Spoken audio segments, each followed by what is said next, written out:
L'un des sujets du forum couvre la protection des droits et intérêts légitimes des membres d'équipage pendant la Covid-19.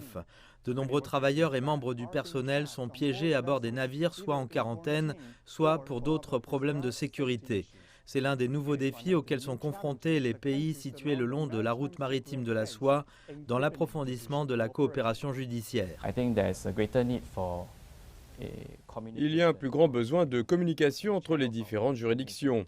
Par exemple, en Chine, nous constatons toujours qu'elle maintient la tolérance zéro envers les cas de Covid. Mais dans d'autres pays, par exemple Singapour, nous passons à une approche résiliente à la Covid. Je pense donc que différentes juridictions ont des approches différentes.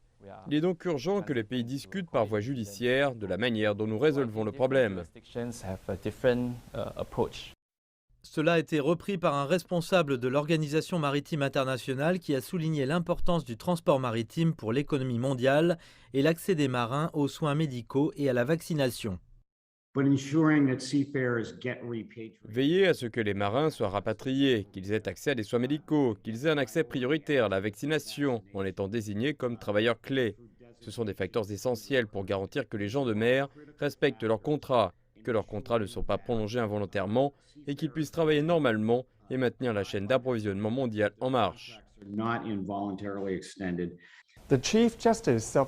Le juge en chef de la Cour suprême de Russie a en outre déclaré que le forum était très réussi car tous ses rapports et discours ont été très utiles pour promouvoir les relations maritimes internationales. La réunion a été assez fructueuse et les rapports et discours que j'ai entendus lors du forum joueront un rôle important dans la coopération judiciaire maritime internationale.